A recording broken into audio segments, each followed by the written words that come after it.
There we go. We are live. Okay, so welcome everyone to Meetup number 126. I'm almost sure the number is correct, but my memory is not known to be really good. But I guess it's 126. That's 126 consecutive months of Clojure meetups. Uh, let's say in the Netherlands, even though the online version makes it a little bit more international. I know for a fact that we do have people from different countries today. Um, so the idea for the meetup tonight was to experiment on some different formats for this online meetup. Instead of having somebody presenting something, I wanted to have more the feeling of live coding as we had during the live meetups. So I asked somebody from the broader Clojure community to come and present his uh, personal project, open source project, so that we could all hack together and be part of the Clojure open source community for once. But unfortunately, the person I spoke to got sick yesterday evening, so here we are, yet another Dutch Clojure meetup without an agenda. But what I would like to do, if you guys agree, is still experiment on the live coding thing. So what I would like to do is to spend the next hour or so try to hack together on an actual Clojure project. So the way I see this working is it's fairly impossible to have everybody constantly engaged at the same time, especially in a conf call where everybody speaks over each other. So what I was thinking of doing is to choose a project, choose something to work on. I would like to actually see eventually a pull request or more than one open to the open source project at the end of the experience, and try to do pair programming on it. I will keep track of time, so every 10 minutes we will switch. But are you guys familiar with um, let's say coding dojo techniques? Say no. I see a no. I see ish. Okay. So again, what I would like to do is a code dojo that is gonna work in the following way. We're gonna choose what to work on. We are gonna have an initial pair of people. One person is gonna be the pilot and is charged to code, to actually write code, and the other person will be the co-pilot, which should be advising the pilot, uh, talking to each other, and in uh, trying to solve the issue at hand. And then what I would like to do again after 10 minutes to raise a flag and switch the pair so that we can have the co-pilot becoming the new pilot, and then a new co-pilot joins in. It's going to be a little bit messy because we are online, and it's going to be interesting to see how we will be able to sort things out. But I think we might have some fun doing it. So let's try it out. Um, I would like to say, can you guys think of something interesting to work on? Would you have any proposal for coding together something? Any open source things, any project that you might have in mind? And I see lots of question marks in your faces. All right. I don't have any project, so far my Clojure experience is only from for Clojure. Okay. So I see. basically, but maybe those problems are too small. So that's my so far what I managed to do with Clojure. That's fair. There are some sites where you can find some exercises to do together in any language, so maybe we can search for it. Yeah. We could warm up with that. So as part of my organizer's duty, I actually came prepared. I do have something at hand that we can do. So let's see if you guys like my idea as well, and we might actually go on the foreclosure route to warm up again. Let me see if I can share my screen. Can you guys see my screen? Yes, you should be able to. All right. So what I was doing was trying to find something that is not too big for an evening to just drill into and have everybody familiar with the code base. I understand that everybody has a different expertise in Clojure, in writing Clojure code. So I was trying to find something, let's say, achievable. So with Jester has tons of libraries that everybody uses day in, day out. And I was saying, why not, picking some project from him. What I was looking into is like, the issues that are open, so we can contribute something of value. And I saw that the actual first issue seems something that the author agrees it's a good idea, even though it's open for quite a while now, and it doesn't seem too complicated. So the main issue here is that, so if you guys don't know Hiccup, the library, Hiccup is a Clojure library that's meant to render HTML, XML and HTML out of a Clojure data structure. So it's extremely widely used in Clojure land, and it's pretty much what every Clojure developer expects in terms of dealing with producing HTML. Almost every developer, I would say. So this is a Clojure data structure that's describing some HTML, and Hiccup is translating that into HTML, a proper HTML string. And the issue here is that if you have something like this, so providing a keyword as a value to the display style attribute, you would expect the none to be passed in as a string, but in fact is passed in as just kind of a keywordy thingy over here, which is actually breaking the HTML. So what this issue requires is a change so that instead of producing this, we produce just none as a string. And that's pretty much it. So it seems something that we might be able to do. How do you guys like the idea?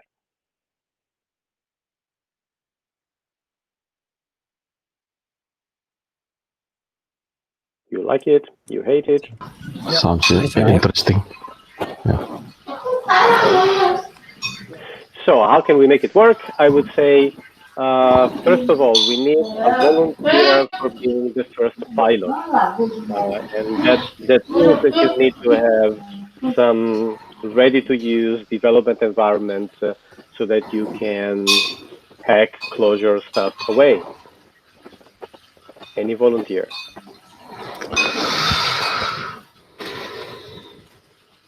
Sorry, what was the question? There was some other noise. Yes.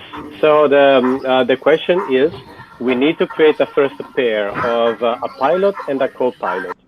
So we need somebody that can actually do the coding, the pilot, and then we need also somebody else which is going to advise the pilot along the way. So who's up for being the first pilot here? Yeah, sure. Okay, Arnaut is going to be the pilot. That also means that you will have to share your screen and show your Emacs. I say, if I remember correctly, you're an Emacs guy, right? Yes, yes. And then any co-pilot? Any volunteer? Come on, guys, be brave. I can try. Okay. And Marcos is going to be our first co-pilot. All right. So, Arnaut, what I would suggest you to do is to actually go and download, check out the Hiccup repository, and as soon as you are ready, please start sharing your screen. And I'm gonna get prepared for keeping track of the time.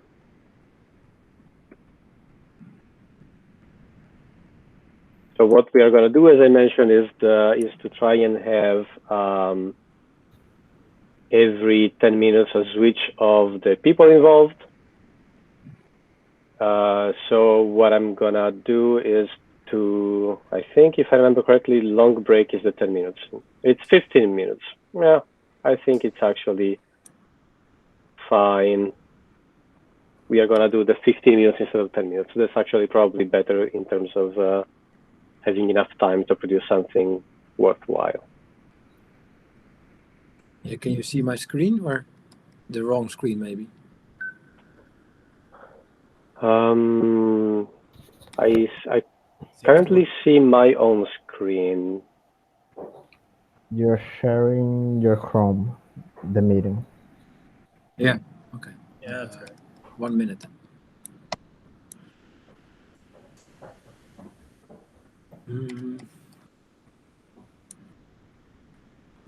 It only allows me to share my entire screen. That's weird. And you're on a Mac. So I had issues until last week because I'm running Linux, and apparently Chrome for Linux had this limitation in terms of what you could share. But you're on a fancy operating system, so you should be good. Yeah. But you can't see my windows, I believe. I see an island with lots of water around it. And it's not working okay. It's a very beautiful island, but it's not quite what we're looking for. So, Too bad.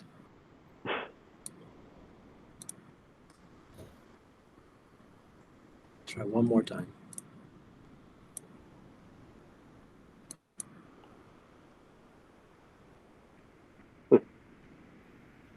that seems better, actually. Yeah, it seems correct. I see. Okay, good. Right, I'll mute myself and give the floor to Arnaud just before I leave. The actual issue we are looking into is issue 159.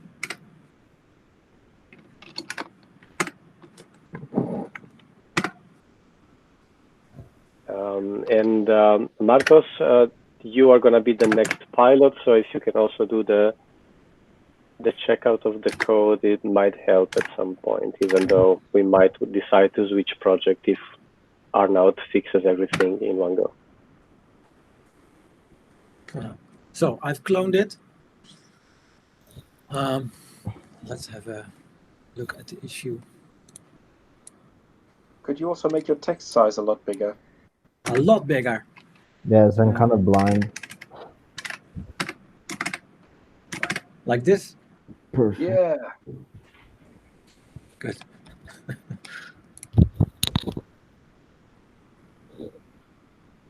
This one, right?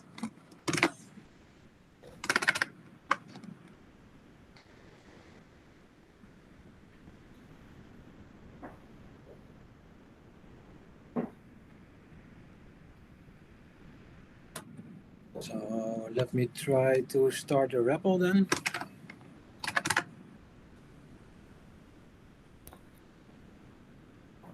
See if we can reproduce it. That failed.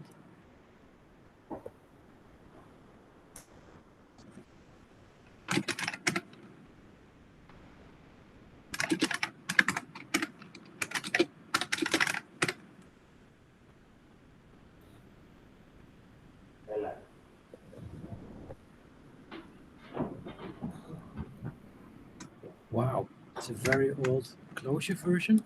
Let me check. It's so good you don't even have to update it. It works. It's a very old Clojure version. Which version is it currently? 1.5.1. I guess that's for backward compatibility, so other people don't have to update their projects. Yeah. Sure, but my Where REPL is is it? failing.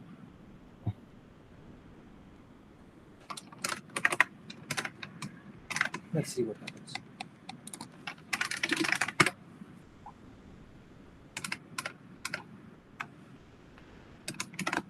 That works. All right. Connected.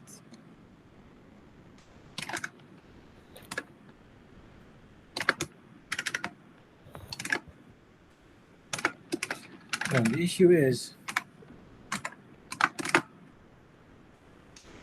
this, right?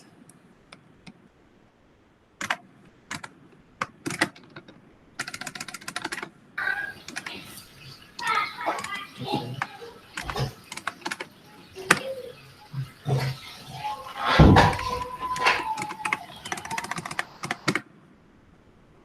Well, we have reproduced it. Should we start then, or is it the timer already running? I don't know. Because I searched already for the while we were trying to set up. I searched for the test that converts the style to HTML, and it's in the file cart test on line 91. Line what? 91. 91. Sorry, numbers are not. No, there's not a. It says map attributes on it.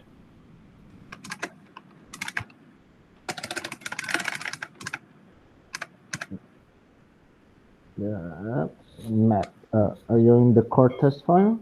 Yes. Yes. Yeah. So in tag attributes, inside you have a testing called map attributes.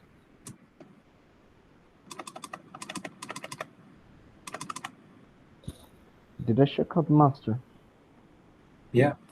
But there are two core tests. There's Hiccup and Hiccup 2. Okay. I'm looking in Hiccup too. So There it kind is. of confusing. Which one was running when you tried on your repo? 1 or 2? This is 2. Okay, so should be there, right? Yeah, I found it. Okay. Oh no, I mean when in the screen below you executed some code, can be traces where this HTML evaluated to, if it's for the 1 or 2? I believe it's for 2. Okay. Yeah, it calls Hiccup 2. Okay, perfect. So maybe we could try writing first a test to show what we want to do with the display none thing.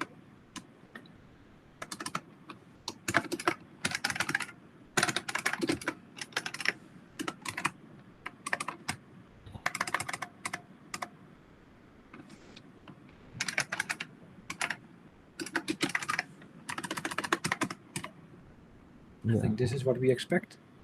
Yeah, exactly. But is there a way for us to only run this test instead of everything else?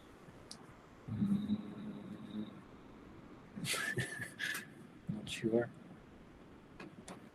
Why not just run all of them? They should all be passing except for that one. Okay, acceptable.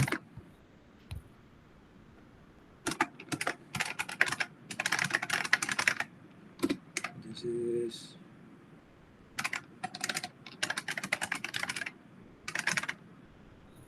Hiccup 2.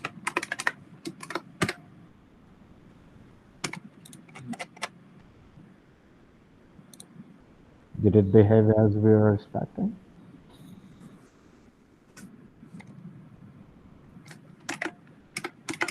This is failing.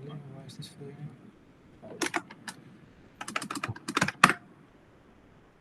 Your current namespace is Hiccup Core. Shouldn't it be in the test one? You want to run test? Shouldn't matter, DNS. but I can switch.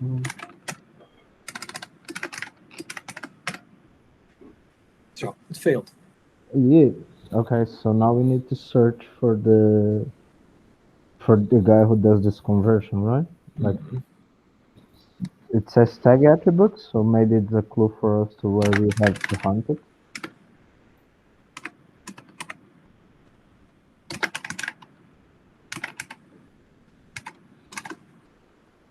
Line 94.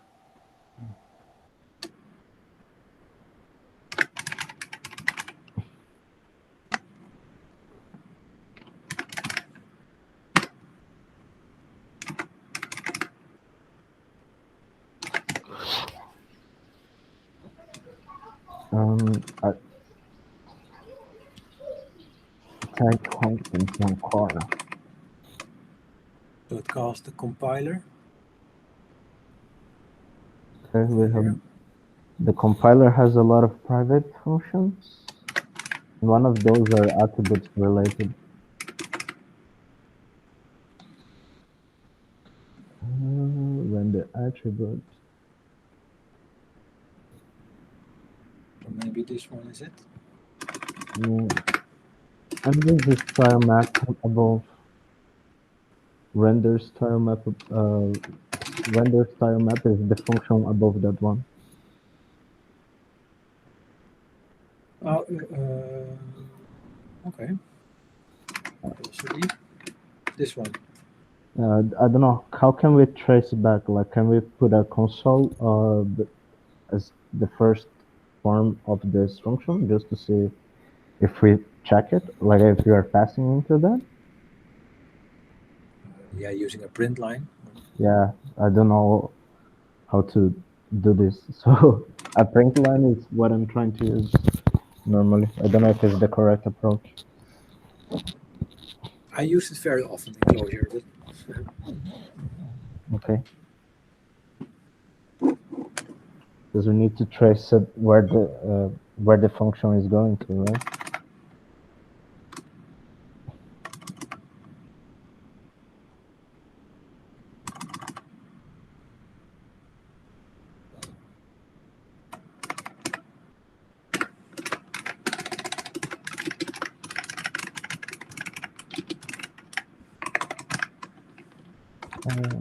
What does this PRN do?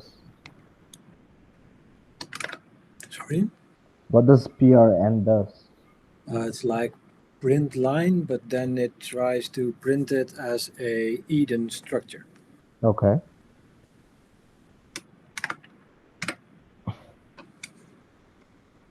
So doesn't show. Doesn't show what we need. No. So I put it over here.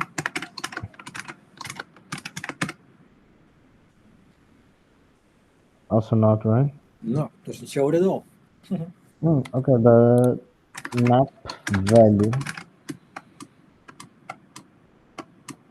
Maybe we should look for display then. Oh, sorry. I'm sorry. I thought it did print when you put it in print render attribute. I saw some output. Yeah, Is that not it? But not the none value.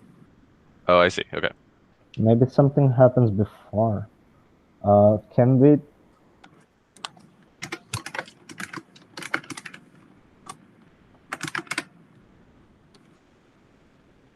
New. No.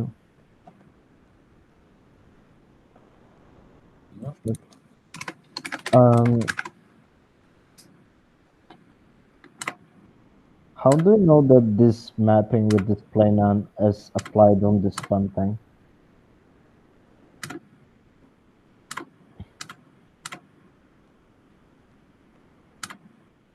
What do you? Sorry, again? We need to check where the style is applied, right? Like we are trying to use the value as none or the keyword none, but we don't know where this applying happens. So I think we should search for it.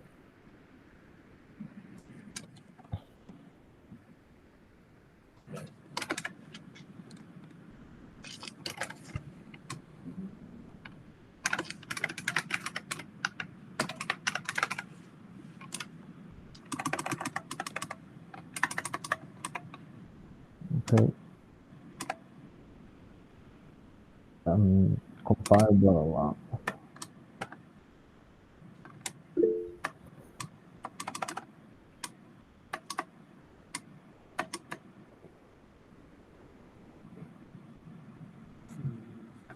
What is the third step? Do we pass on the third step for that guy? I'm sorry? Do we pass through all the steps for that guy that we're looking? Yeah, so it goes to compile HTML. And then it goes to compile seek. And in compile seek, it probably sees a vector. I guess. How can we find out if it's entering there in this guy that you guess? Yeah, we can add another PRN maybe.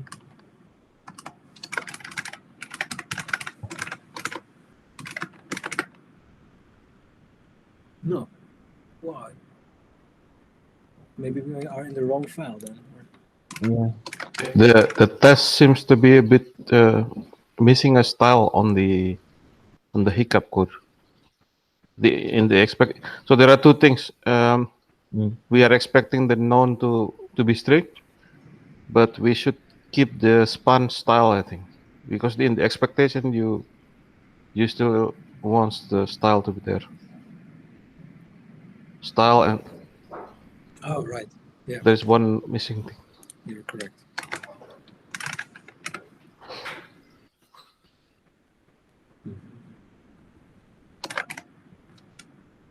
Where was it? Line 90, 91.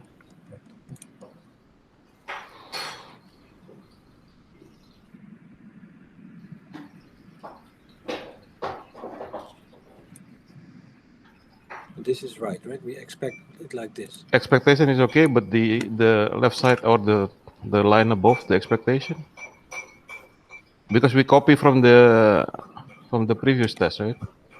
Yeah. And then we in the previous test it was what was it? Was a color or something? Ah, right. We want to replace color red with display none, but the style should remain. You mean like this? Yeah, Okay, good call. we were missing that because we were. Okay, cool. Awesome.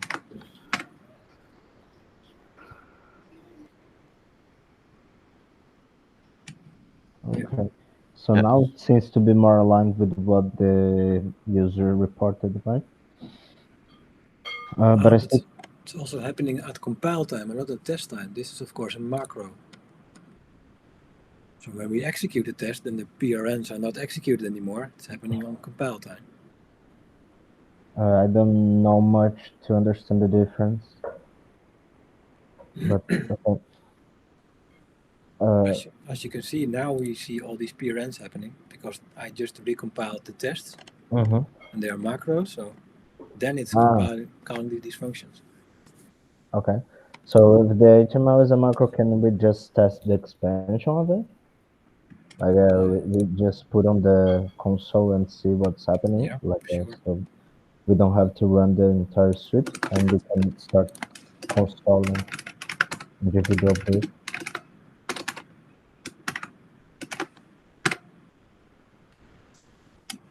Cool.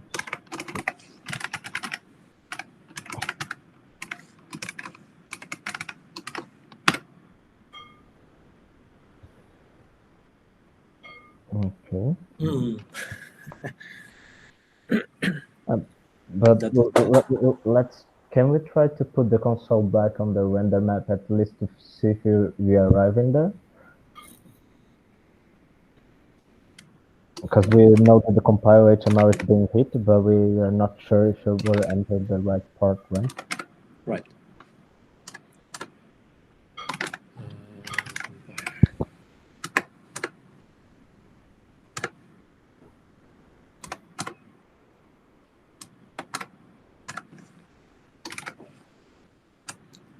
So I can add it here again.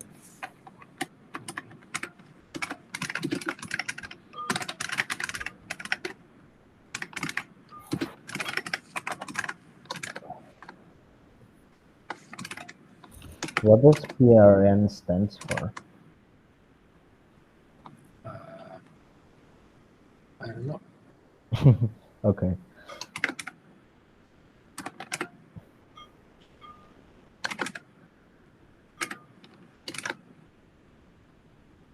Yep, seems to be the case, right? Cool. Maybe now we should have some transformation on this map, like if it finds there is a keyword to transform it into a string. Is it possible?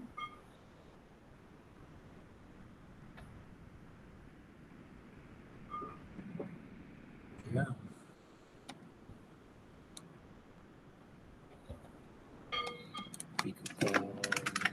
because if it's a string, then if this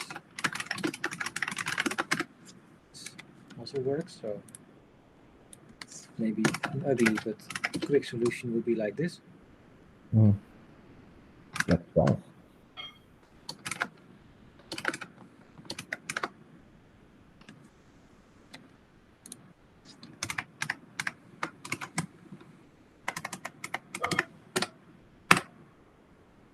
That's good. Yeah, is that what we want? I guess so. If we run the test, let's see. Ah, still fails. I think I we're should recompile the test maybe. Still fails. I think we're missing the. Let's check if it's not just string equality, right? Because you're missing a comma after the none. Yeah, semicolon, right? Yeah, semicolon. Sorry. Success. Awesome. We are good. So maybe we should.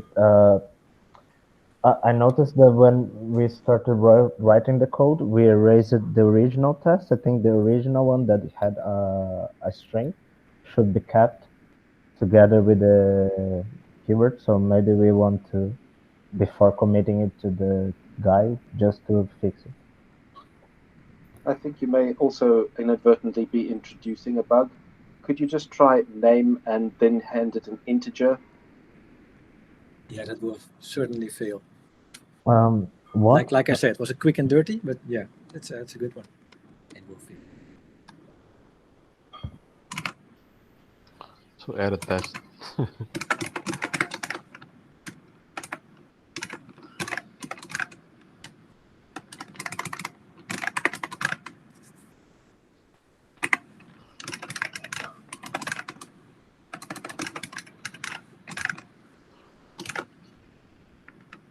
Bam, there. It Cool. already fails on compiling. So, but at least now we know where to tackle, right? Maybe we could have a way to, instead of just doing the name, like understand what is the kind of conversion that we want to do. Because sometimes, like if it's a number, I think it should be. Yeah, if it's a number, nothing should happen. So if it's a keyword, then we want the name. Otherwise, print it as is, probably. Okay. Are you guys familiar with this construction? No, but I'm guessing that based on the predicated will apply a function, right? Exactly. Yeah. But how does it know that you should keep this original values just because, like, if it's false, it applies the v? Yeah, so it starts with v as your initial value. If this predicate is true, then it will execute this, or it will wrap this function around it. Cool. And only accept one predicate and one function, or can you extend as? Yeah, extend more predicate, another function, predicate, function. Cool, cool. Let's try it.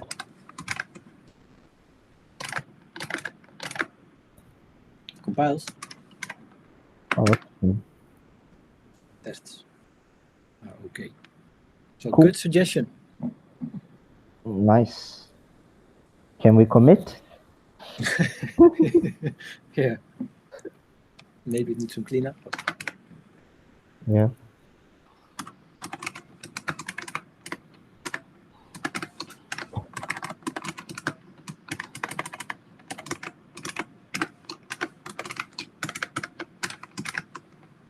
Nice. Is it compiling? Is it running? Still runs. Awesome.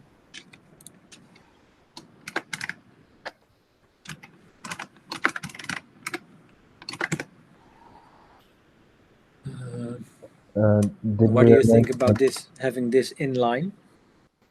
I think for me it's fine, but do you want to extract to something else? Like I don't know if extract to a function would be too much help in this case. Well, it also has a util as string here. So maybe this already contains it, right? We can see. Let's check.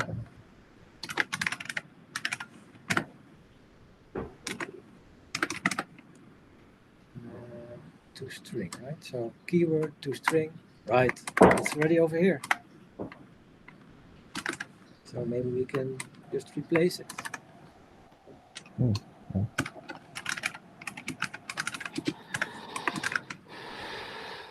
That's how it used to be in pull request 140, I think. I don't know what issues they ended up having with that. I left a link in the comments. Okay. Okay. 140. I'm taking a look while he codes.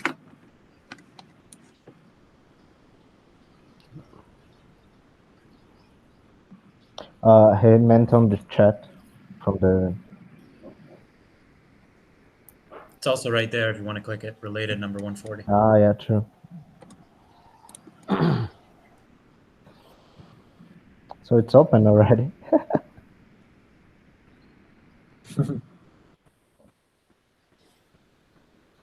I think that's the one that introduced the bug.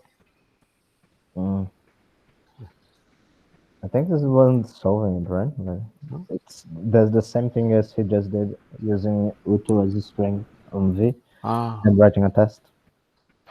So that's it.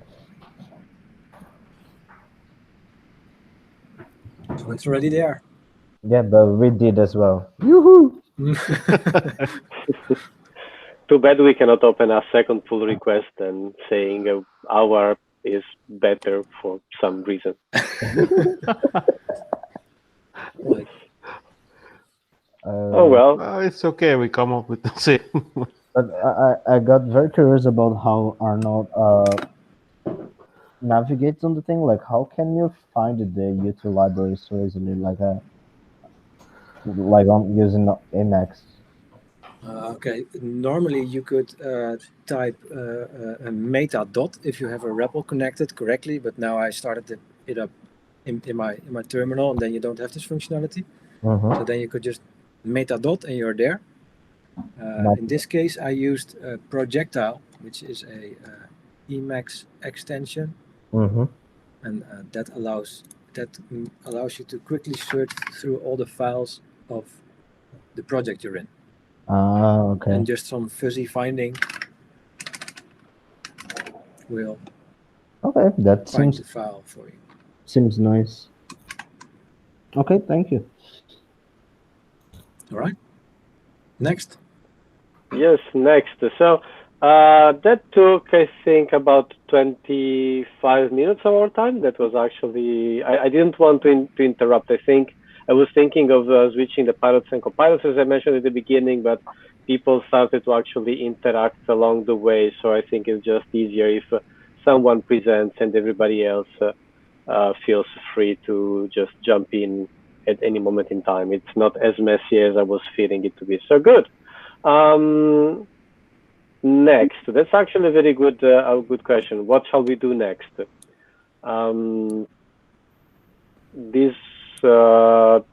Yeah. Does anybody else has any proposal? Let me be polite to begin with and see if I don't have to push anything into to you. No proposals? Out of ideas?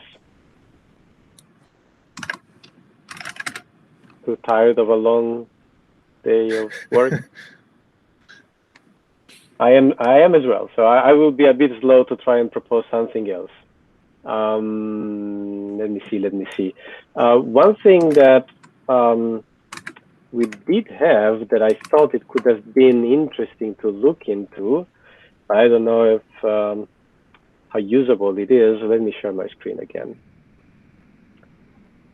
So present screen, that specific screen.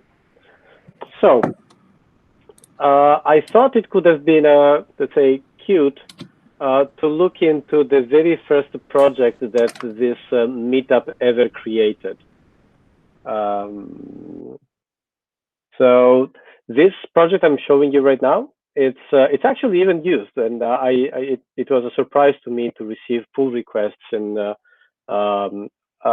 even an issue asking for a release, because apparently people are interested into this project. But it started as a project meant for learning Clojure.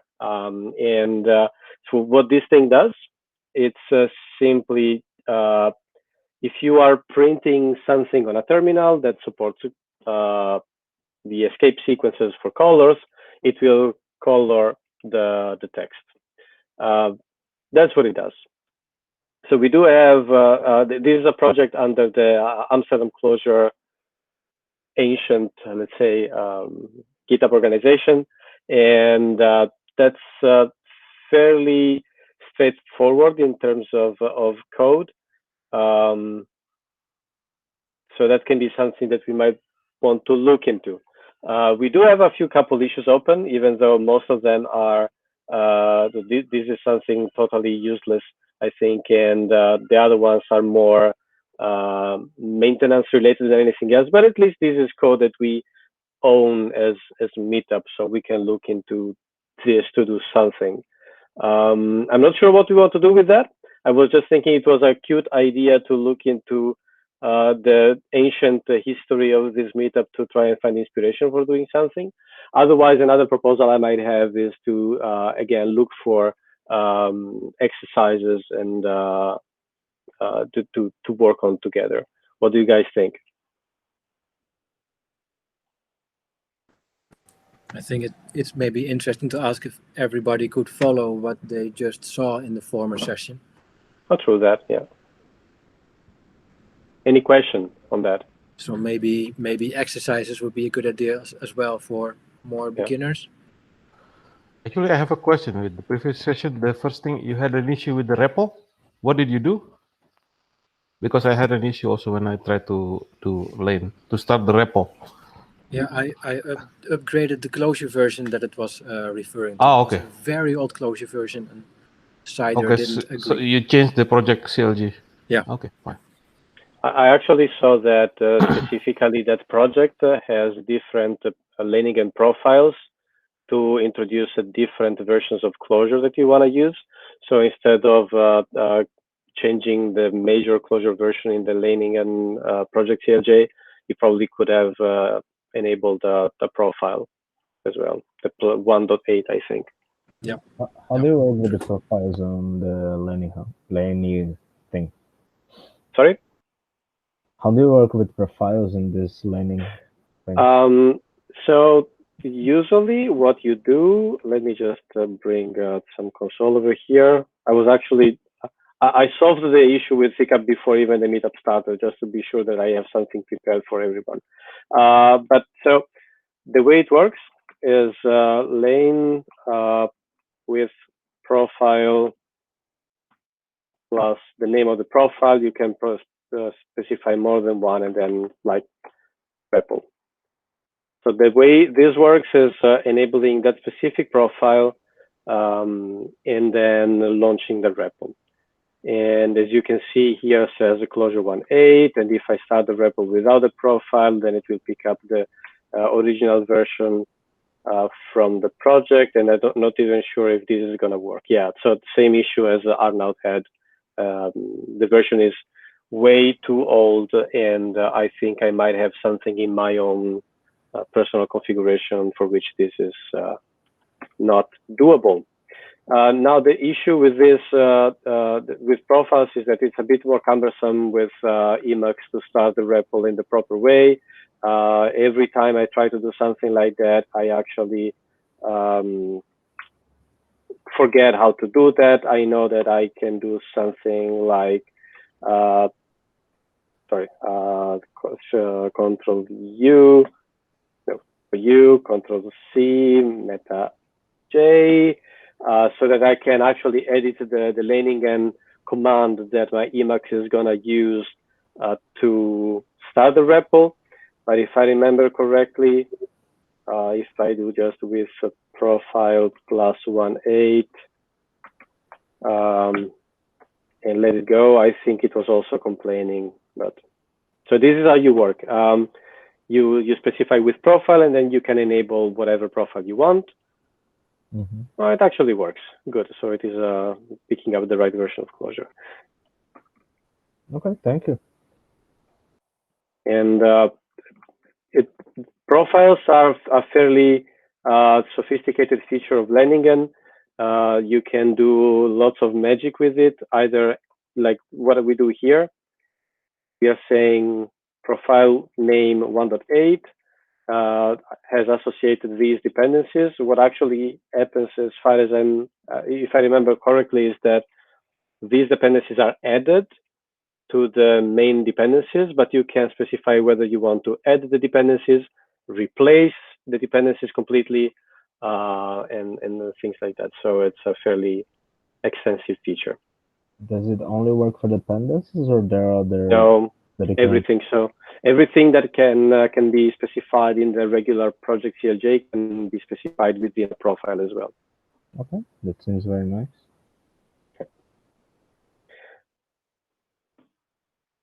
Any other question on things we saw before? Actually, so the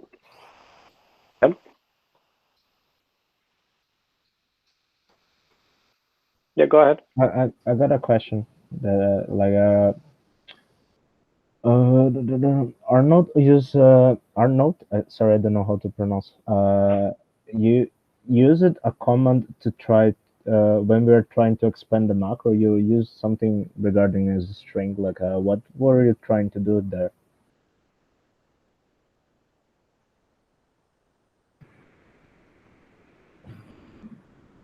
Not sure exactly what you mean, but the macro expansion.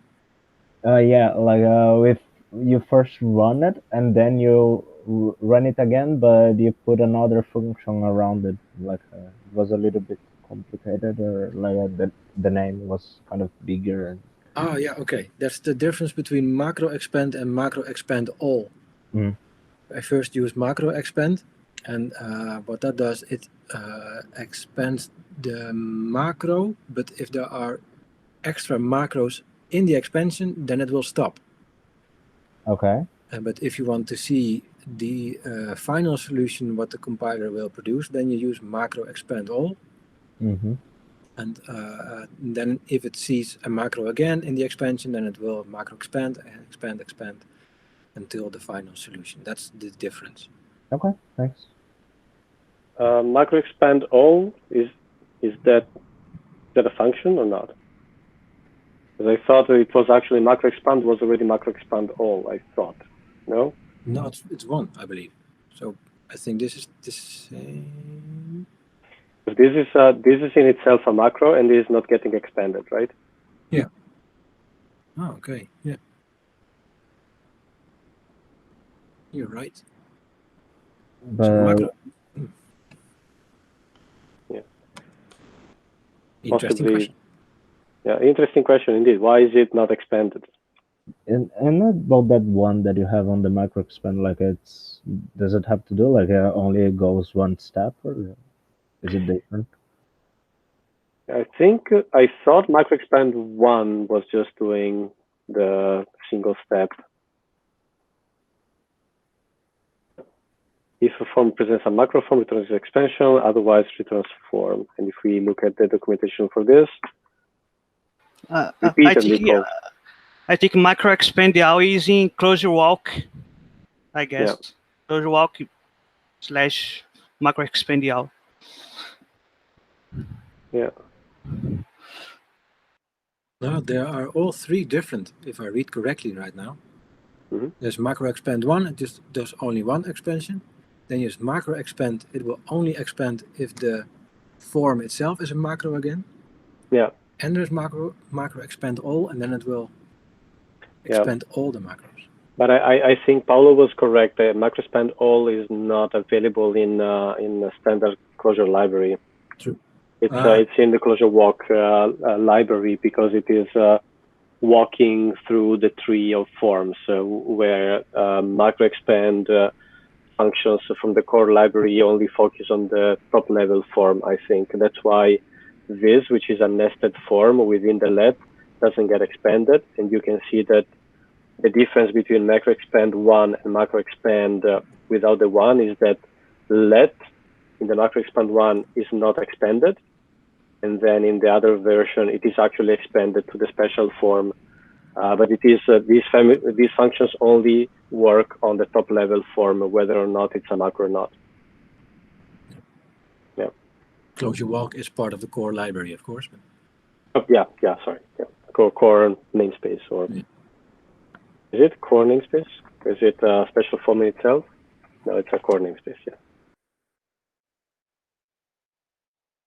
Cool. You never stop learning. Any other questions?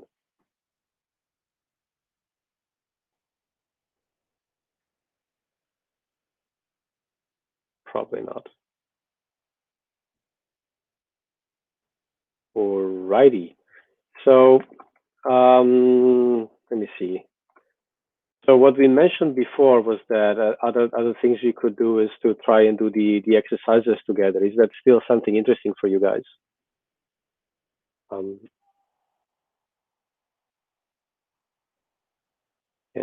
I see lots of. Well, I don't see anybody screaming no, so I'll go ahead and say it's a good idea. For Clojure is the first thing that pops into my brain.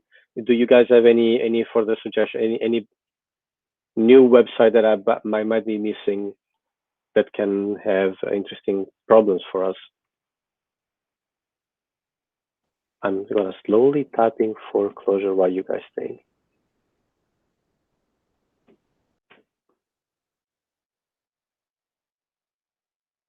I think I did add a login before, but yeah, I say I don't have it anymore.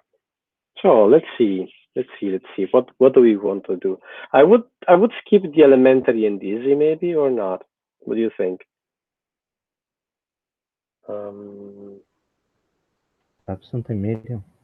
Let's pick something medium to spend some time. Yeah. Into camel case. Okie doke. So this is about translating multi-word strings into camel case. All right.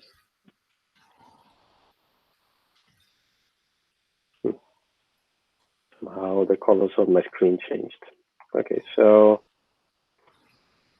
let me just see. I'm gonna use Emacs because hey, it's easier.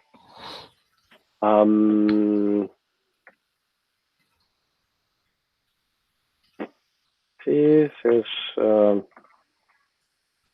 the sake of it. So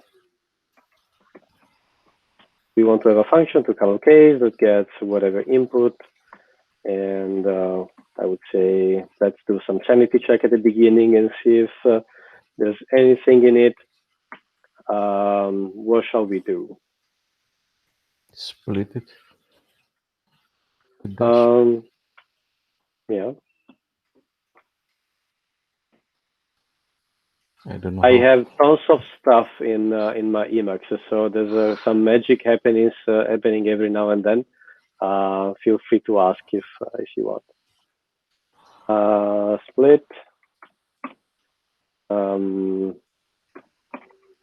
In regular expression because I want to say either minus or space, or that are we only interested into the minus? Say only in the minus.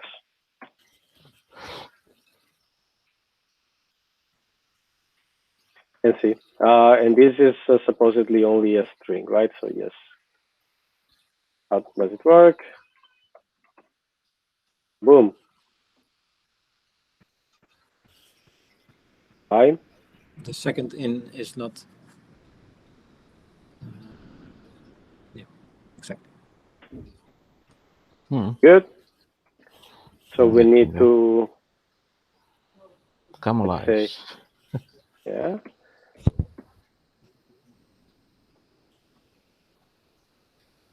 I'd say something like this. So that my thinking is the first one doesn't need to be capitalized. So first one needs to be treated somehow in a special way. So this is the structuring, and I'm grabbing all of the rest. And for the rest, we need to capitalize the first one, I think.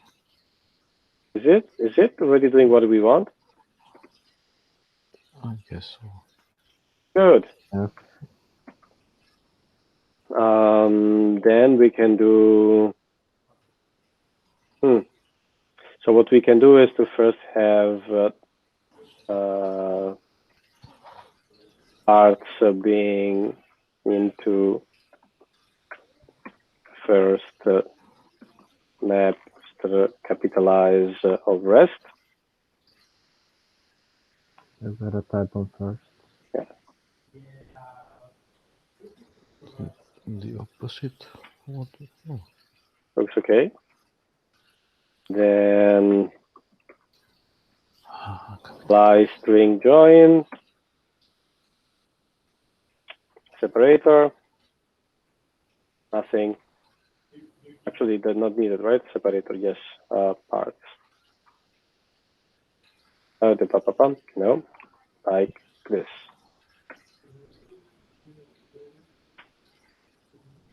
Oh. Hmm.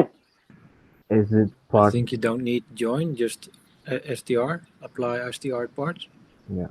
Or like this, right? Okay. What shall we do in here? Like this. We need to say something like this and this. Will it blend?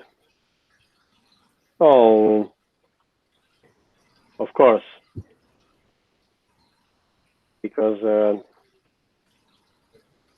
can we do require in this? Or just to use the full namespace?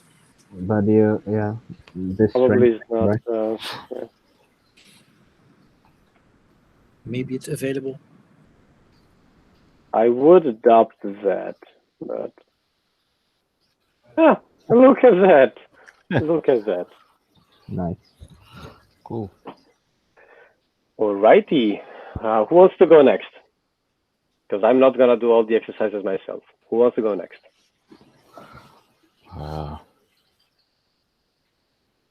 Can we vote on someone else? Like volunteering somebody else. I'm fine with it. Follow the Chinese volunteers. I will volunteer Mr. Raka by name. I'm fine with that. I second that decision. Mr. Raka, you here? I have a minor problem, which is I have no access to Clojure REPL on this computer, unfortunately. Yeah, that is fine. I think. Oh, it's gone. Oh no. How can it be? How do you don't have access to a Clojure REPL? It's isn't it like being able to download a jar file? Apple it. I just don't have it on this computer. It's not my work computer, which I had to format recently, and it's not my other work computer, which is far away, and I don't want to get it. That's fine. That's fine. So he's pretty much politely declining the offer of taking control of the screen. So Marcos, I'm sorry, you are being volunteered. Now I'm stepping in. Okay. So you are gonna get control of the screen now. It's for Clojure, right? Let me close my stuff here. In the meanwhile, does anybody have any question on the code that I wrote before? Because I don't know if I was going too fast or. That's good.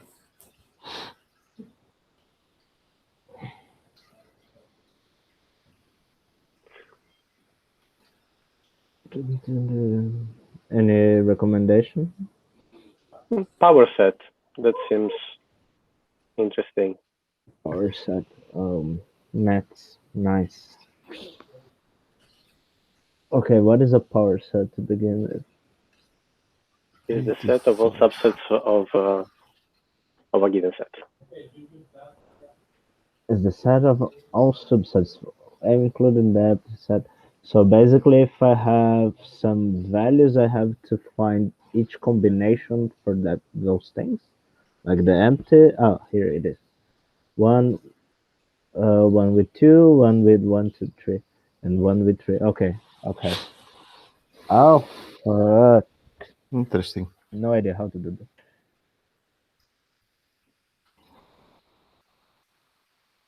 Okay, so let's just start with something simple. I'm gonna receive some stuff, and I need to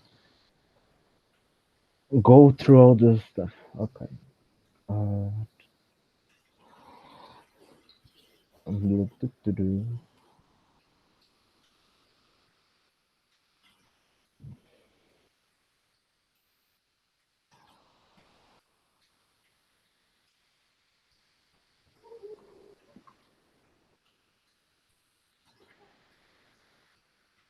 Okay, so I can find this. I don't think I have the best environment for it, but let's try.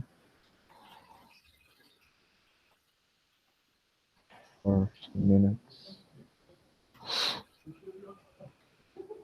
Yeah, let me take some. Yeah, awesome. So I'm gonna put it.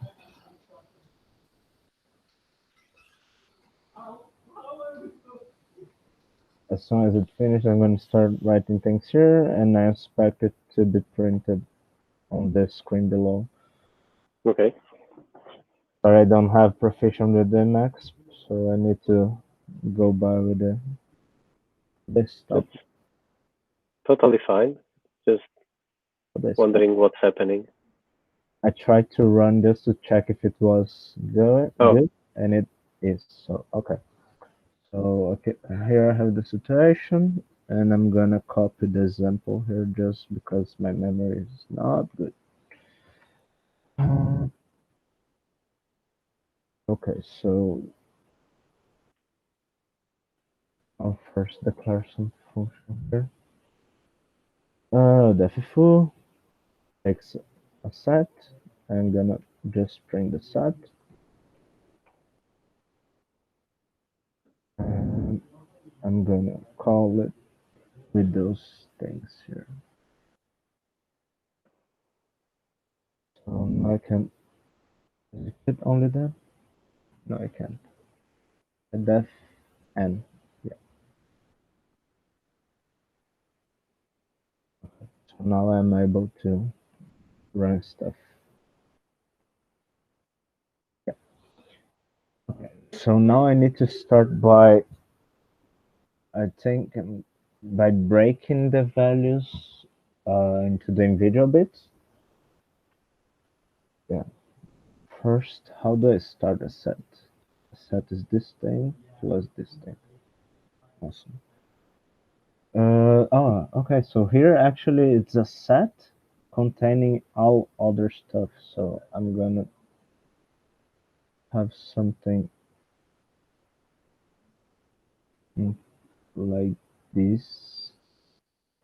I'm gonna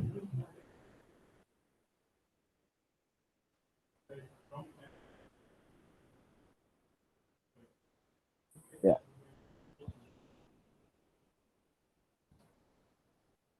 Define bar set. Here we're just gonna return everything. So I got the 1, 2, 3 inside. But for some reason, I already saw that this doesn't go together, and I have no clue why. Like I tried to put a set, empty set inside the normal set with the other results, and they all concatenate together, and I have no idea how, why. It should actually work. It might be that something needs to be recompiled. Let me try. Okay, it worked, so it was recompiling. So now I need to start breaking the things here on the bar. How can I walk through the set, getting one item at a time for then combine with other stuff? Like, is there any combinatory function on Clojure? There's a math combinatorics library, but that's an external library that you would need to pull in. Okay.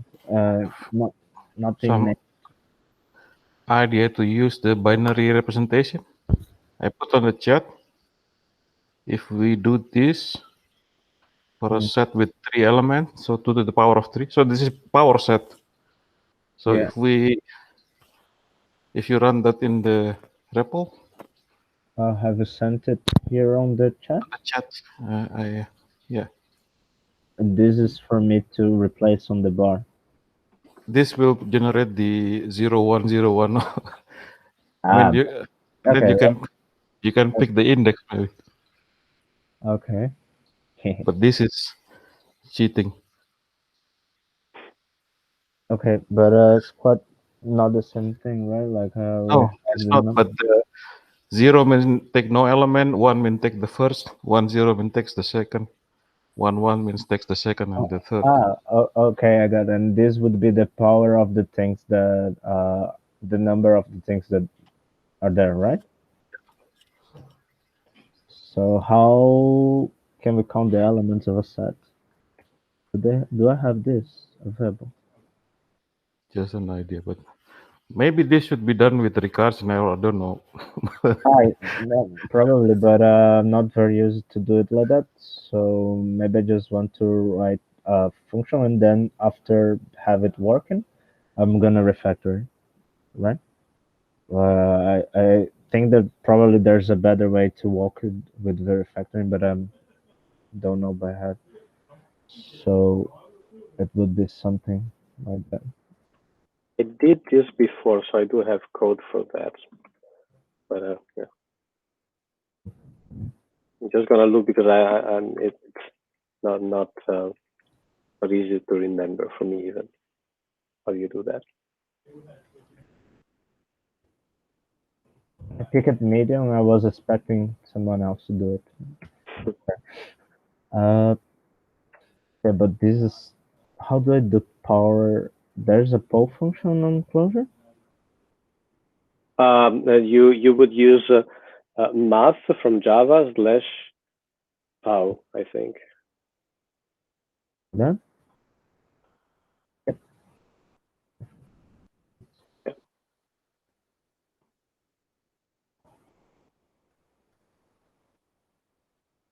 yeah.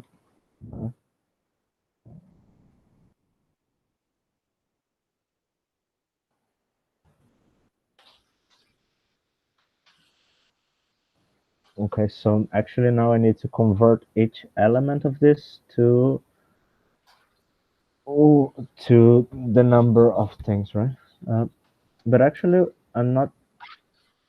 When you do this binary representation like this, like how do we know that this 1 3 translates correctly to the other stuff?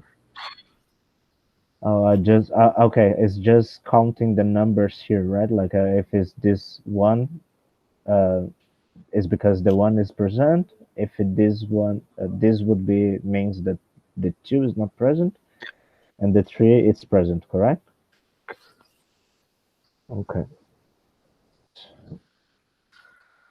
But how do you do this? Maybe it should be.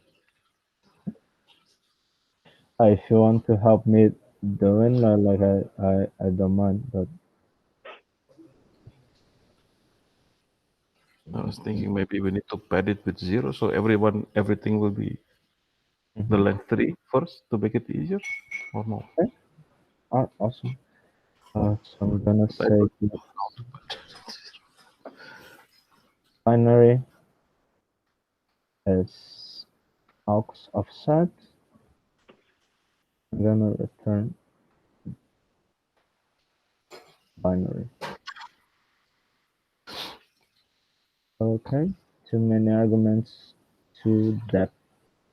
I always forget them. Okay. For now, it's okay. You said the to pad it, right? Like I'm guessing that is Clojure string slash pad. Do you have something like that? Zero but number. Let me search. Clojure string pad. Oh, it can be.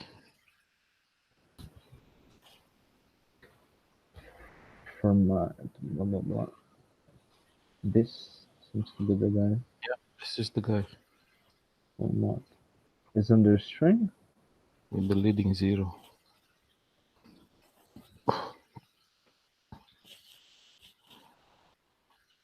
What does this mean? Is that text 5 digits? It's padded with 5 spaces, 5 times. I can't remember. Okay, this has, I think, what we want to format the leading Yeah. zero. If you say 0, yeah, before the number, then it'll 0 pad.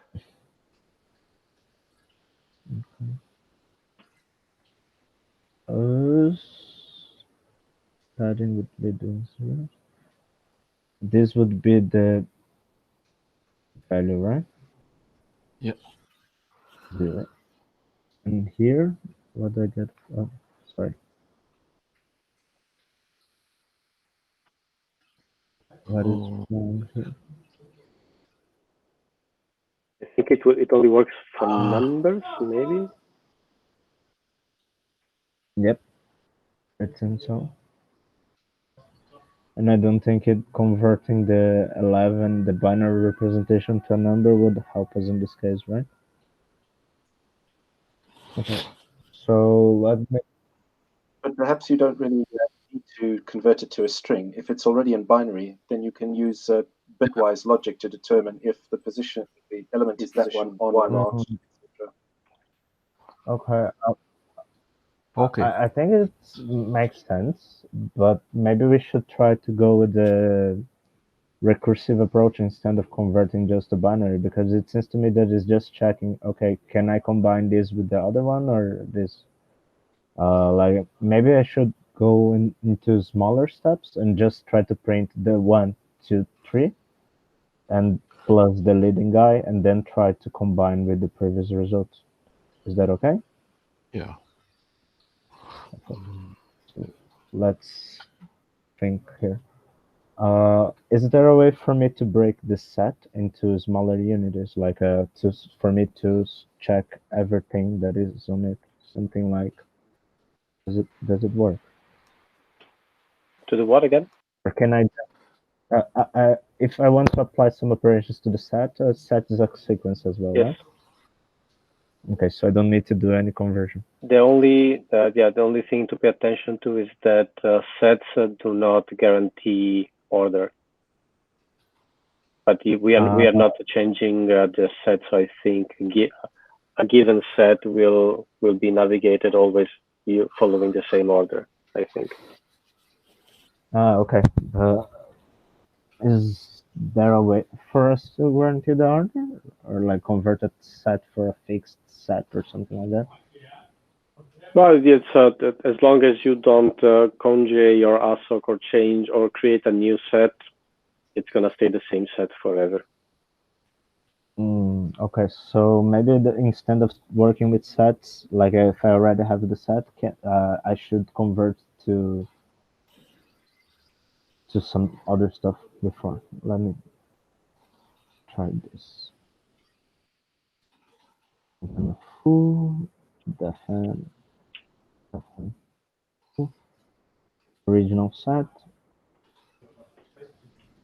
No, sorry. Like let's try the recursive thing, right? Like if we're doing recursive, if we have nothing, the base case is just the empty thing, right?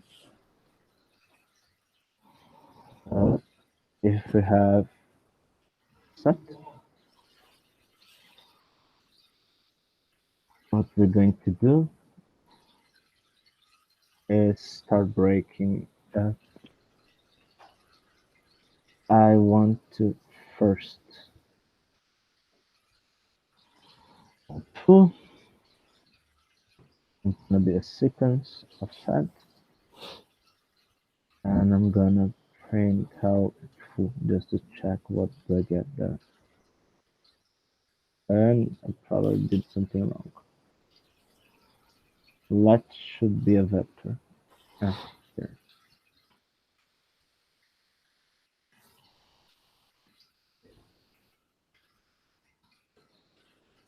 Okay, so now I might start applying some combinatory things here.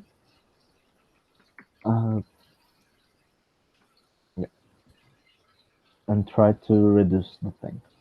So how can I concatenate this set?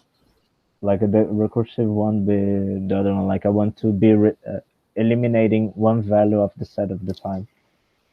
You can recur, right? Sorry? You can call recur. That's Recur. what you mean? Yeah. Oh, the record thing. Yeah. Rough. Recur with rest. So Okay. instead of doing recur foo, you recur rest foo. Okay, but so I want to take the rest of the foo. Yeah. And apply. I don't know. Use this record thing. Yeah.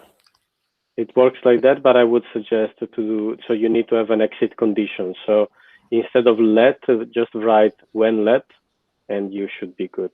Like that? I think, yeah. And this is the code here. Rest of foo until I have nothing, right? Yeah, and given that you use the when let, as soon as seek set is not a thing anymore, it will stop. Okay. So now we maybe need to start. Okay, so I know that we go, but why does it return new? Like, shouldn't it return this set with something else? You're calling foo with a set. So you are completely skipping the first arity. You are always invoking foo with an argument. Yeah, so that's why I want to reduce, like first time I want to focus on the first item and pass it to the some accumulator or something like that. And then I want to do it to the second, to the third, and then I want to start eliminating. Okay, now I don't care about the first. I just want to accumulate the second and the third, and something kind of in this logic, you know. Yeah. Like let's think here, maybe 1, 2, 3. It's what goes in, right? And I want to be doing this like a. I have this guy here that I want somehow to accumulate with this guy.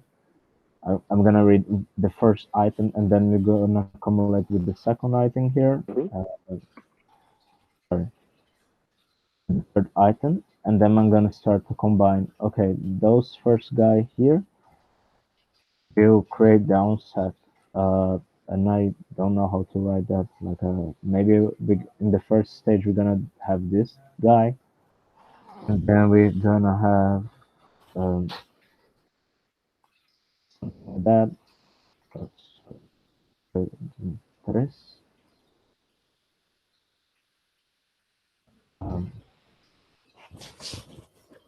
Yeah. So I think those would be the high level thing. Like I want to first arrive in this guy here, and then may produce the second result that as capturing two items of the set, like the first and the second, the first and the third. I don't know how to express that.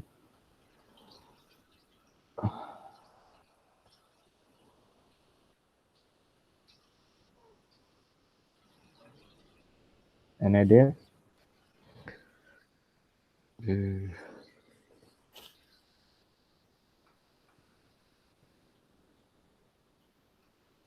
Okay. Maybe actually the recursive form. So we have 1, 2, 3. The smaller problem is the power set of only 2, 3. So if we solve that one, then we need to combine it with 1 and keep. Oh wait, no, I was thinking about we take the first element, so Okay. and then solve the smaller subset, which is 2 and 3, and then You mean like this? First full, rest full. Where do you put those? something like that. Maybe it makes sense for us to. Okay, this is the first guy. Then we get the second guy. Then the third guy. I don't know if we should recur on here. I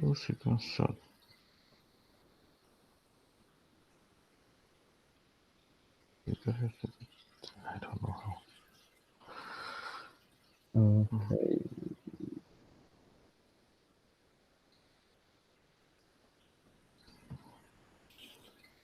Okay, if I want to recur with 2 items, I have to have another guy, right? I think so.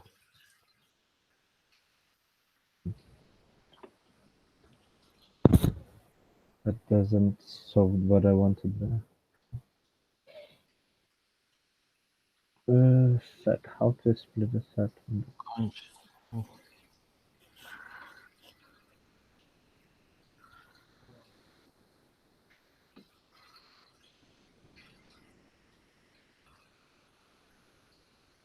Do sets, like if I put here one set repeated, like it doesn't know how to solve. Correctly check. Why does it happen like that? Shouldn't it be able to identify? It's so it is behaving slightly different if you are writing a literal set or you are just generating sets. So a literal set with repetitions is illegal. But you can conjoin an element into a set even if the element already exists, and the set takes care of the deduplication. How would we do this? Like if I'm gonna try to have some like it's something like that into blah blah. Oh, sorry. Yeah. This guy is like this, right? Yeah. That works. Yeah, you should wrap the second one in a vector or whatever sequence. Okay. Okay. So we know that. Yeah. We know that this guy that we solve is the last item. Like it's gonna be there, and we're gonna reduce the things from here, and we can. Okay.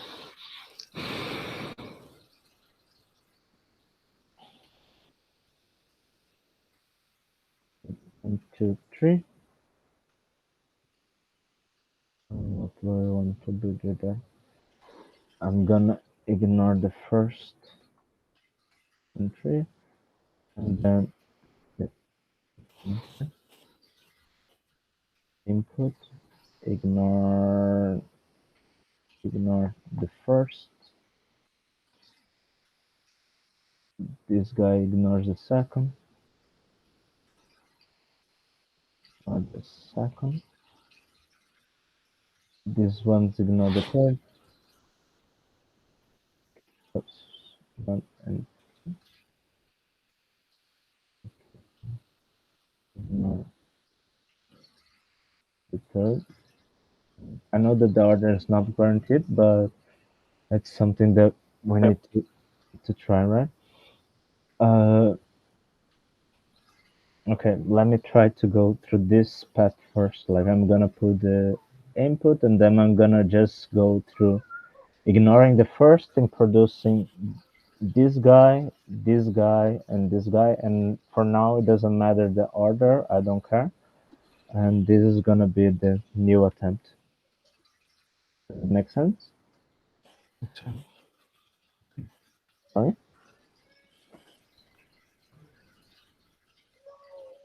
Is there a way for me to get the, I think it's nth, right? Dot, and get n, and yeah? I just nth, nth.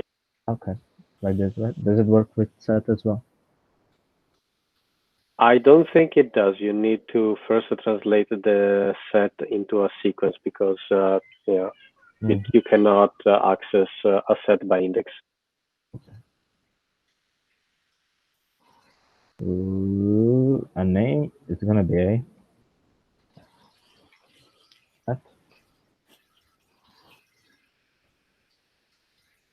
and here I'm gonna do this.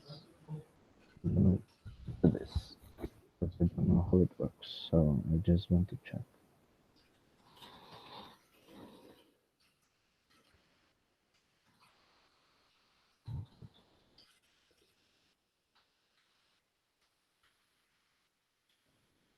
Why does the index start at 0? Awesome. Okay, so now I know that I have to ignore the first, ignore the second, ignore the third to have the sub collections, right? And those things I'm gonna have to accumulate in an empty one. Can you guys help me to reduce this? So empty way.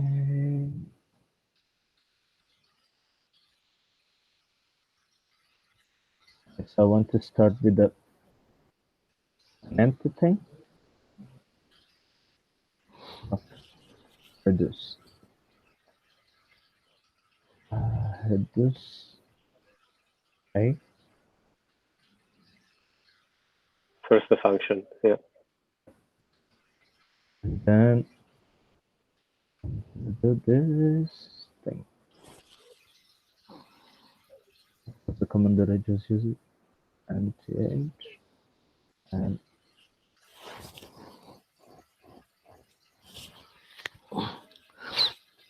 the initial value is this, right? Yes. Okay, but how do I get this? This is the first or the second or the third? Or I don't need to, right? You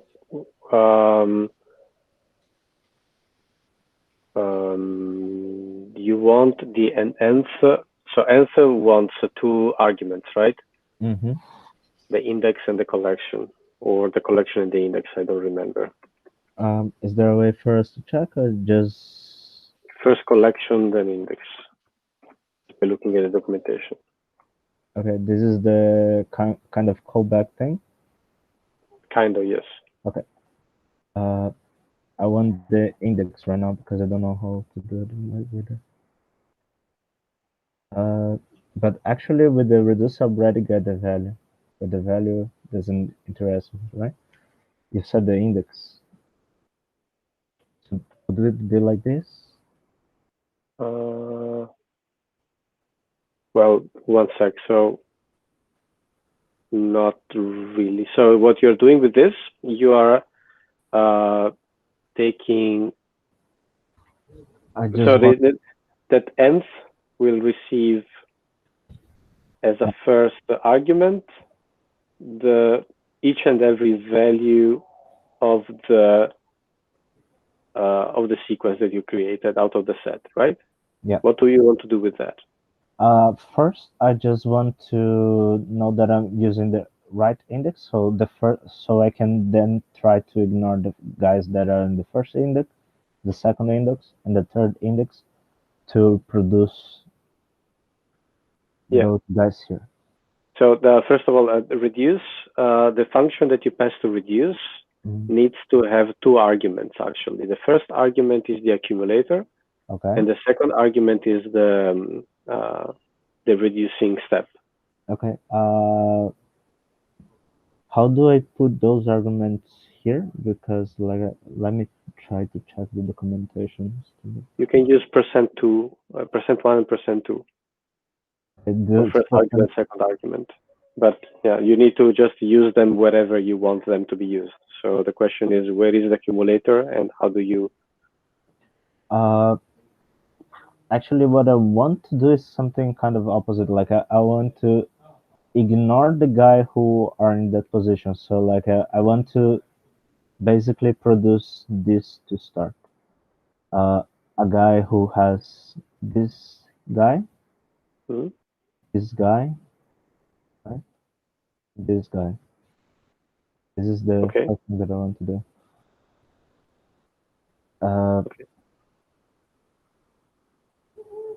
Okay. I think it's probably easier to not use this flavor of the anonymous function and just to use the fn form. At least it's a bit clearer. Fn, and then you can specify the argument names, the first being the accumulator, and then you want the index probably, right? Yeah. So I'm confused already. Just do this. And the last thing is the accumulator, right? Or like does the reducer I just put things on? Maybe I should check here some examples. Reduce with blah blah blah. Okay. What is the? What's your question? I want to know how to put things into the accumulator. It's just the return of this guy. No, you need to. So the function needs to return the new accumulator value. Okay. So let's say, just for the sake of it, after the print line, just to conjoin of the accumulator into the accumulator the index. So you are putting the index. No, it's not without into. So just to put the index. So what's happening here? So every time you are executing the reducing step, you are putting the index into the accumulator. Okay. Right now it won't be very useful, right? Probably not. Oh yeah, I think maybe because of that. Why is it not working anymore?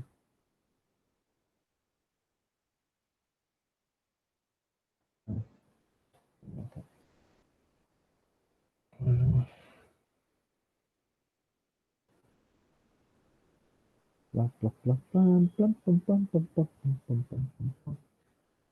If it does right now. Okay. 1, 2, 3, perfect for what I need right now because I still have the idea. Ignore the first, ignore the second, ignore the third. Now that I have the index, it's actually not an index. So don't get fooled by the fact that they are all numbers. So what you do by generating a sequence out of a set, you generate a sequence of the values, not a sequence of the indexes. No, but it's okay, right? Like the sequence, it goes from 0 to the length, right? And I just want to use this guy because like I want to, in the first step I want to extract from this guy here. The first is basically the same idea that the other guy had with the zeros and ones and the padding, but it's basically I just want to signalize that this first one is ignored for the first case. Yep, I understand. What I'm also only saying is that what you call the index in the function you give to reduce, it's not an index. Yeah. It's the actual value. It's the actual element of the set. Yeah. Okay. Is there no way for me to do this like on each step and be okay? Now I'm taking a look at the first step, second step, third step. You can do that, but instead of passing a as a last element to reduce, you pass a range of count of set. I'd say range of count of set set. Yes. Okay. Let's see what this.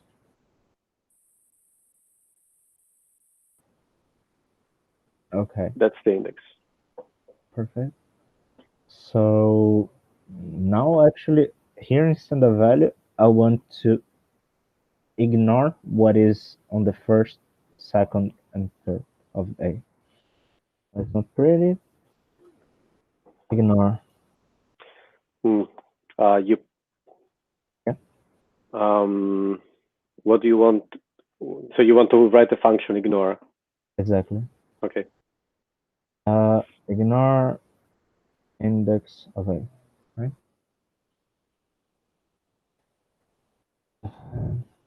Or it takes an index and takes A just for the sake of thing. Is there a way for me to just do it in an easy way? Like do I have a kind of take plus blah blah blah? Probably there is something. Let me see. Sorry.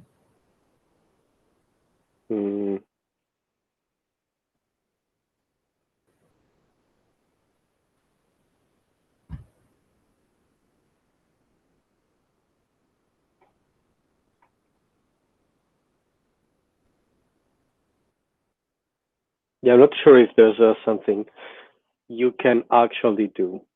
Just as a suggestion, instead of working on indices, you could work on the actual values.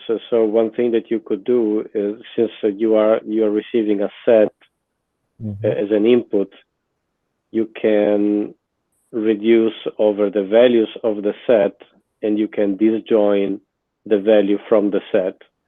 So instead of looking into indexes, because Yeah, you mean for doing this for the set? Yes. Actually, here would be the value, right? Correct. And then, yeah. Ignoring the value in the Ignore set. the value from the set. Okay. You in Clojure, you would typically put the set as a first argument to ignore instead of value, I'd say. Okay. What is the logic behind that? Like, because Yes. So I think I don't know what language you are experienced with, but you can think of it as the first argument is the this kind of a thing. So the first argument to the function is the most important argument to the function in a way. In other languages, you have the this pointer, which is the main argument to the function in a way, and that's a good mnemonic for it. What you will see is that lots of the Clojure standard library follows a similar ordering of arguments. If you have a function that operates on a collection, the collection is the first argument to the function, typically. Not always. Cool. Nice to know. Okay, so how do I remove the value of a set? Like this J. Sorry? Disjoin. This J. Like that? This DISJ.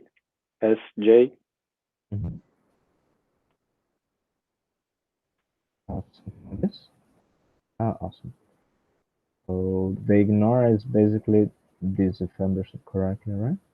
It's pretty much this. Yeah. You could actually not even create a function because this join does exactly what you want. Instead of perfect. Let's refactor later. I just want to. Okay, so we have part of the things already here, but it's too artificial. But at least it's one step closer to what we had, right? Yeah.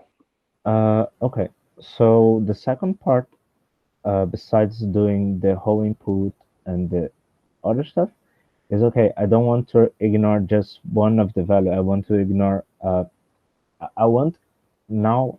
Yeah, let's try to. Okay, so the first part is ignoring the values, the value, the value. Okay, so does this disjoin also works if I do something like this?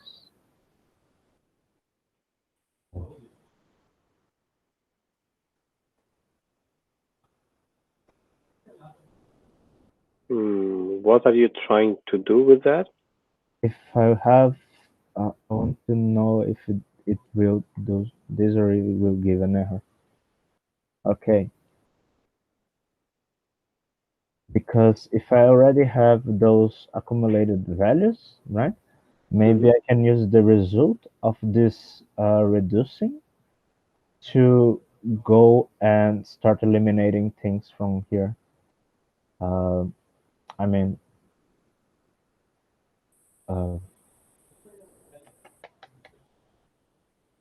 actually, this is the guy here, right? Like we do the same thing. We can be calling the same thing for smaller versions, I guess, or not? Because here I feel that we advanced a bit, right? Yeah. We already have those guys. Now I'm thinking like if we can just go into the same guy and do the same thing of disassociating. So I would produce just a 2 and a 3 if I give a smaller, and then I start putting all those things together, and in the end the nature of the set will start eliminating things that will not allow it to repeat. Do you feel me? Yeah.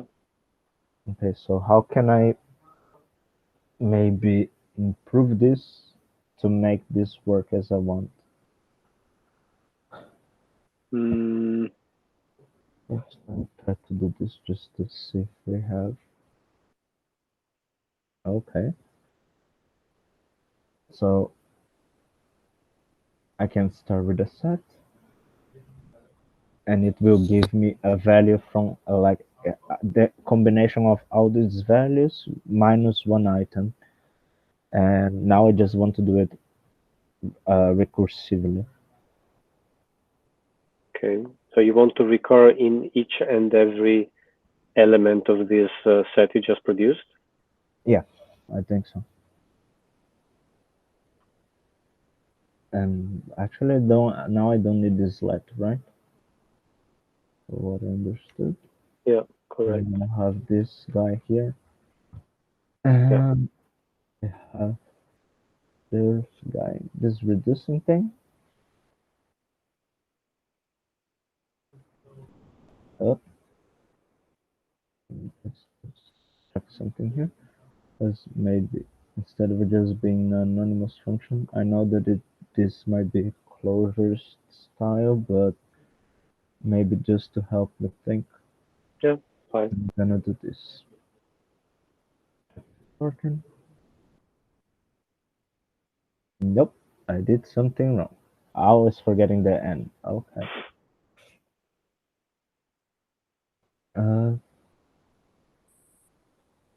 Now something went wrong. Yeah. Because of call instead of you need to also pass the set ideally, because you were using the fact that you had the function declared inside to close over the set variable. Does this work? Nope. Okay. So first of all, the problem is it's a compilation issue. So if you look at the definition of the bar function, the name set that you use in the disjoin call, that thing is the Clojure standard function called set, which takes a sequence and makes a set out of it. Okay, so let's call it input, just like in Caesar, right? That will not fix your problem, because if you look at the definition of bar, the name input is in the undefined. Yeah. That will work, but you need to give the value to the input. So you can do that, and you need to wrap bar into a call to partial. Partial. Yeah. Bar. And then after bar you give input. Yeah. Now it will work. Okay. It's not so the way functional. Okay. Yeah, the way it works is partial takes a function and a variable number of arguments and returns another function in which the values for the first arguments being set to what you give, and expecting the rest arguments to be provided. So yeah, this way you are fixing the input, the first argument of bar to be that input, and then that function can be used instead of reduce as usual. Okay, cool. Now the other part of the exercise would be accumulating the results, right? We already have this guy here that creates everything, but now I want to pass the result of this guy here, of this reducing, to the foo as well. But I mean, kind of I want to do this, but I want to do it in a responsible manner, so I don't. You can. Well, one thing that you can try to do is, well, how can you make it work? Just other thing that I want to check, because it makes sense in my head. It would be that this guy, yeah. So now basically I want to put together those guys here with those guys here. Yeah. So I think to begin with, if we want to use foo as a recursive function, first the rule of recursive functions, you need to have the exit strategy. You need to have a way to stop the recursion. Okay. I think that for stopping should be the empty one, right? This is not doing what you think it is doing. So it is the giving it a different arity will only work if you would invoke the function without arguments. It's not about invoking the function with an empty sequence. So inside of this, you need to make some checks, some if. Yeah. Usually you do to check if a collection is has any value in Clojure. You usually use the you convert it to a seq. So seq input. So the way it works is that if input is an empty collection, it will return nil, and nil is a false value, so it will be false. Yeah. Okay, so for now, it might be that I want this guy to be the other, right? If not, I want to do this. The other way around, I would say. So if you have elements into the sequence, then you do the reduce. Otherwise, you return the empty set. Yes. Okay. Now it's safe to use this as a recursive function, I think. Okay, but I didn't understand how it would be accumulating in the end. But let's check how does it work.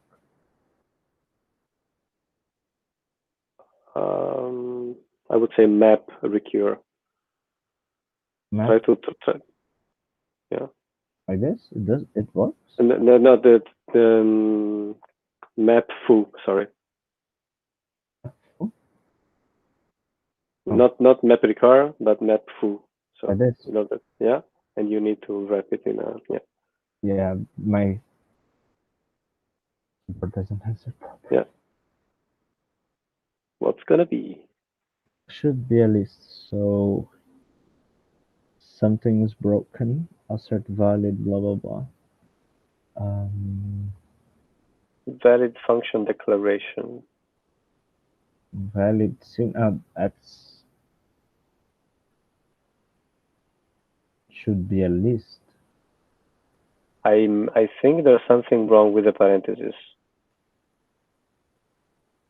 Yeah. Yeah. Should be like this, right? Yeah.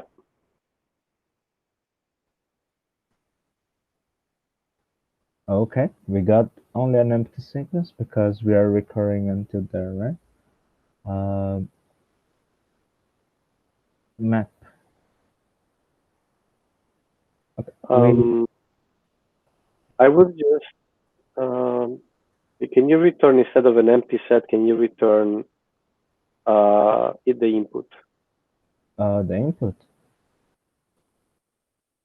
Can we try? Okay. this guy produces exactly what they sent. So it's entering that, but they're not accumulating in the end.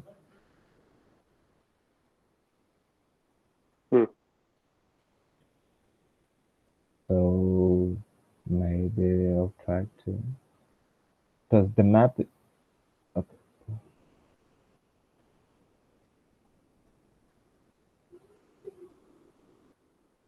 Okay. Let me just. It's strange, actually.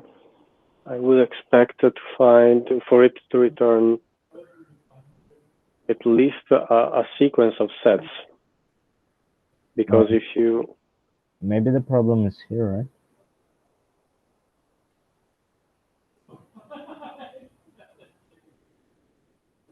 Because if we are maybe entering bar, we are just disjuncting everything eventually. I don't know. No, I don't think that's the problem. Okay. So what I'm saying is that map returns a collection of things. Yeah. So a sequence of a lazy sequence of things. So the return value should be a lazy sequence. So that's why I see your code is returning a set, and that makes me suspicious because map should return a lazy sequence, and a set is not a lazy sequence. Okay, so maybe instead of just going with sets in the first place, we can start doing with a normal sequence and see how. Can you please try to recompile all of the code? Yep, of course.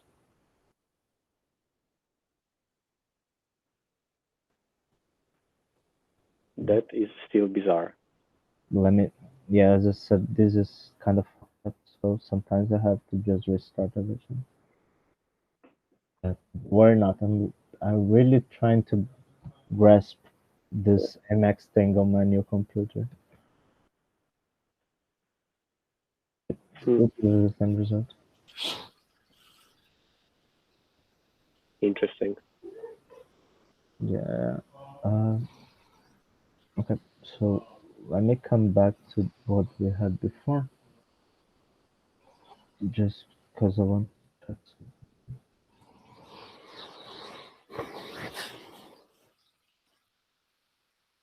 Blah blah blah. This guy's not being executed?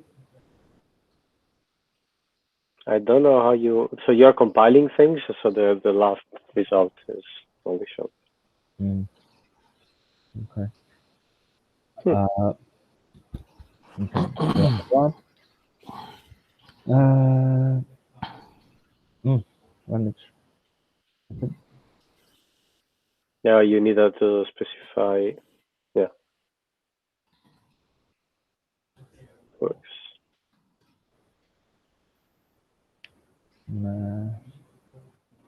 Map would actually be like that, right? It will not work because of the arity. So map, the function that you give to map, need to expect as many arguments as collections you are giving. You're giving only one collection, so it should be a function of only one argument, and partial bar input is a function of two arguments, accumulator and value. Yeah, because we had the accumulator here before, but if you just remove accumulator, yeah, then it will do something. I'm not sure what. But this accumulator doesn't exist, right? So yeah, correct. This like just for the sake of doing. Okay. So maybe you can just remove the conj call altogether if you don't have the accumulator at all. Yeah. Okay. Yeah. That's awesome. Okay. So maybe now this record thing will work. Because now it's a laser synchronous, right? I don't. We can try, but I don't think that that was the actual issue. So if you wrap the result of that No, that yeah. Corrupt the result. So I was thinking what we were trying to do before is to map over the result of recar. So inside of foo, I was thinking if you try to map foo to the result of map. To the result of map?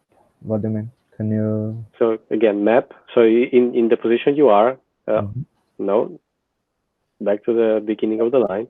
Sorry. Line 7. Line 7. Let me just fix it here. At the beginning. So open a parenthesis and say map foo. Map foo. Over the map. Then control. Foo. Like that, just like that. Let's see what happens. Yeah, interesting. We claimed everything. 1, 2, 3, 4, 5, 6. Is there? Okay, we're basically disjecting everything possible.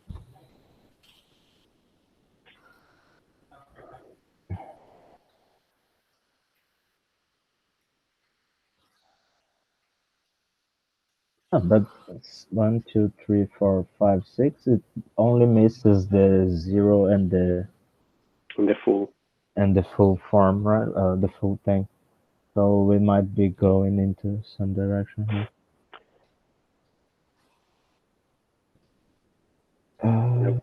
We might be using some church encoding for sets at this point. Sorry, what is? No, it was a stupid joke of the 9 p.m. Time. Yeah. Oh, it's already 9. We spend a lot of time on this. Yeah, my brain capacity is getting to a very embarrassing level, I think. Okay, it's how I operate daily. You get used to it. Okay, do you guys want to keep going on it, or I don't know what time it was supposed to end? No, well, there's no prescribed end of the meetup. It's until we have juice, we go usually. But it is, I think we are getting ourselves into a dark corner that can be hard to escape at this time of the day. So we might want to try and do something else. One thing that I do have is a solution that works. Okay. And we can look at that. Yeah. So I think I can try to explain what I have and then see if we can use it as the closing of the event. Let me just share a window so that I can only share my trustworthy Emacs. All right, you should be seeing my Emacs at the moment, and this is the guy. So let me just this. So 1, 2, and 3 does what's written on the tin. So it returns the power set of something. Okay. This is what I was trying to explain in the beginning. Yep. Solve the rest of the problem without the head. Yeah. And then combine that one solution with the one that is appended with the first. But yeah. Yeah. So it's not exactly a recursing way of doing the power set because you are actually doing something on the. It's not a tail recursive thing at least. So again, as Adianto, I think just by your name was mentioning, the problem is solved by given a set, first splitting the head and the tail. So you have you take into account one element at a time, which is pretty much what Marco was trying to do with indexes at the beginning and the values later. So taking one element of the time, taking it off the set, and just looking at the tail. This is the, let's say, recursive stop. So if the head is not a thing, if the head is nil, it means that the original sequence was actually empty, so we can stop. Otherwise, and stopping is actually done by returning a set with only the empty set. Otherwise, what we do a recursive call. So we call power set on the tail, so the original set without one item, let's say. And then we do the set union of the power set of the subset with the set of conjoining the power set of the tail with the element we removed at the beginning. And what does this repeat head does there? Is just to create a way to So the way it works, I can do like map. One second, vec or vector. I always forget. Okay, map vector of 1, 2, 3. Repeat 42. So it's a trick that works because map will map this function by passing it the first elements of every following collections, and then the second elements of every following collection, so on and so forth, and it will stop as soon as the first collections has no more elements. So in this case, I'm saying mapping vector over a collection of 3 elements, and this is actually an infinite collection of the number 42, repeated over and over again. But since the map stops at the shortest sequence, it will just do 3 iterations. So here, repeat head is just, I don't know how many elements are in the power set. I don't know, I don't care. I just map conjoin to these 2 sequences, and it will be executed only as many times as elements in this. Cool.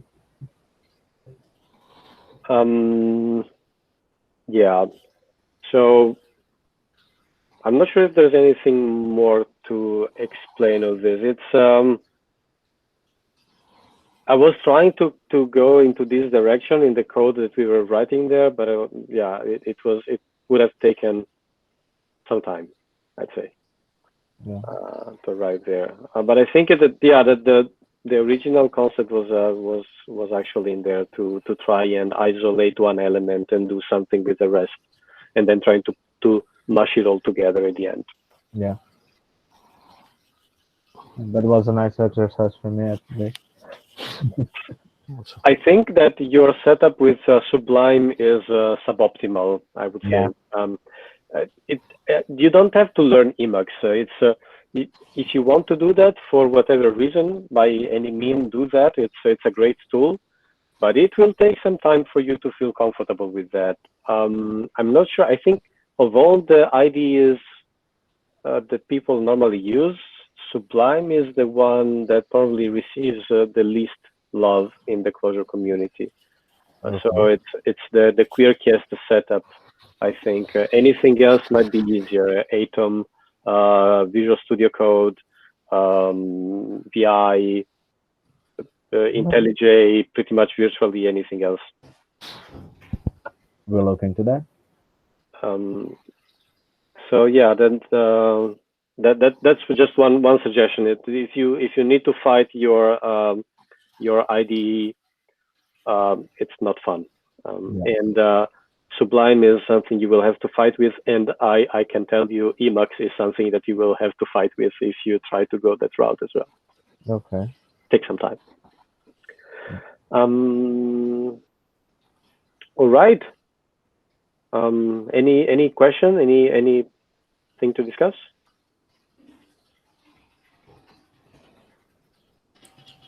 Seems good. It was fun. Okay.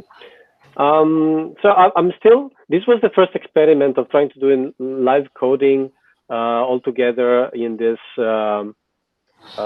online fashion. I'm not sure how well it worked. So I will be really, really happy to hear from you guys.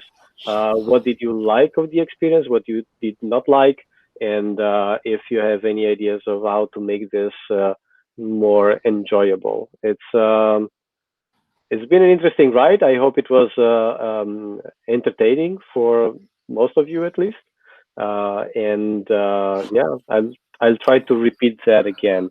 Hopefully next time, next meetup, I will be able to actually bring in some famous guys from the Clojure community and work on one of the projects as we did at the beginning of the meetup. But yeah, hopefully it will be with some some better showmanship than what I can provide, I guess. All right. I guess that's pretty much it for tonight. Guys, thank you so much for tuning in. We will be joining again next month. That's pretty much for sure. And yeah, that's pretty much it. Thank you, and see you soon. Thanks for all your work, dude. Thank you. Thank you. Thank you. Cheers. Bye-bye. Bye-bye. Bye. How do I close this?